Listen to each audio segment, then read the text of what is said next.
बिंदु, आज घर में बहुत काम है। आज तुझे स्कूल जाने की जरूरत नहीं है। लेकिन दादी, आज तो स्कूल में मेरा टेस्ट है।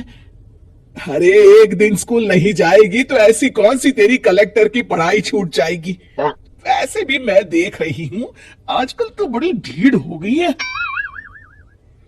अपनी दादी की बातें सुनकर बिंदु नाराज हो जाती है। तभी उसकी माँ कहती है, अरे बिंदु, इतनी छोटी बात पे मुंह फुलाने की क्या जरूरत है। दादी बिल्कुल सही कह रही हैं। लड़कियों को तो घर के काम काज सीखना चाहिए। अरे बहू, रमेश के लाड़ प्यार ने इसे बिगाड़ रखा है। कम से कम तू तो मेरी बात समझती है। अच्छा, मेरी पूजा का समय हो गया है, मैं पूजा करने जा रही हूं। इतना कहकर रमेश की माँ वहां से चली जाती है। इस तरह बिंदु की दादी और माँ दोनों अक्सर उसे घर के कामों में ही उलझा कर रखते थे। कुछ दिनों के बाद राजू और बिंदु के 10वीं के रिजल्ट्स आते हैं।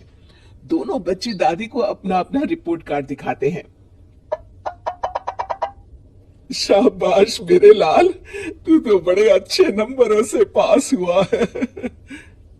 तभी बिंदु कहती है, दादी, मैं भी अच्छे नंबरों से पास हुई हूँ। रमेश की माँ बिंदु को अनदेखा करते हुए कहती है, हाँ हाँ ठीक है, अभी यहाँ खड़ी क्या कर रही है, सुन लिया मैंने। जाकर मेरे लिए चाय बनाकर लिया। बिंदु उदास होकर चाय बनाने किचन में चली जाती है। तभी राजू कहता है, दादी, मैं क्रिकेट के कोचिंग सेंटर में एडमिशन लेना चाहता हूँ। अरे वाह राजू बेटा, ये तो तूने बड़ी अच्छी बात कही। तू कल ही अपना एडमिशन करा ले। जितनी भी फीस होगी मैं दे दूंगी। अरे, एक दिन मेरा पोता विराट कोहली बनेगा। इस तरह अक्सर रमेश की माँ अपनी पोती बिंदु के साथ दुर्व्यवहार करती थी। कुछ दिनों के बाद रमेश की माँ और उसकी पत्नी दोनों सास बहू मिलकर राजू का एडमिशन अच्छे स्कूल में करवा देते हैं, लेकिन बिंदु का एडमिशन नहीं करवाते। इस बात से नाराज होकर बिंदु अपनी दादी से कहती है, लेकिन दादी, मुझे भी आगे की पढ़ाई करनी है।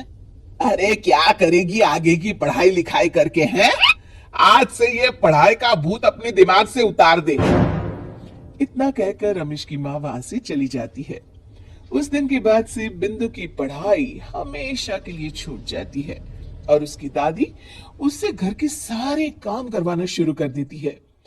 इस तरह उसका सारा दिन घर के कामों में ही बीत जाता था। कुछ दिन बीत जाते हैं और एक दिन रमेश छुट्टियों पर घर आता है।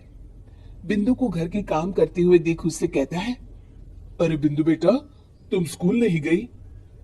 पिताजी, दादी ने मेरा एडमिशन कराने से मना कर दिया है। वे कहती है घर पे रहकर घर के काम करना सीख। अपनी माँ का ये बर्ताव देख रमेश को बहुत गुस्सा आता है और वो अपनी माँ से कहता है, माँ, ये तुमने क्या किया? आगे की पढ़ाई के लिए स्कूल में बिंदु का एडमिशन क्यों नहीं करवाया? अरे बेटा, लड़की जात है, ज्यादा पढ़ लिख कर क्या करेगी। वैसे भी शादी के बाद तो इसे घर के ही काम करने हैं ना। तुम किस जमाने में जी रही हो माँ? अगर कल्पना चावला के घर वाले भी तुम्हारी सोच के होते तो क्या वो पूरी दुनिया में हिंदुस्तान का नाम रोशन कर पाती? इसका स्कूल छुड़वाकर तुम इसका भविष्य बर्बाद कर रही हो, लेकिन मेरे रहते ऐसा नहीं होगा। बिंदु बेटा, कल ही तुम्हारा एक अच्छे स्कूल में एडमिशन करा दूंगा। तुम जितना चाहे उतना पढ़ो। मेरे होते हुए तुम्हें किसी बात की चिंता करने की जरूरत नहीं है। अपने पिता से हौसला पाकर बिंदु खुश हो जाती है और कहती है, जी पापा, मैं खूब मन लगाकर पढ़ाई करूंगी और बड़ी होकर डॉक्टर बनूंगी। ये हुई ना बात। शाबाश मेरी बेटी।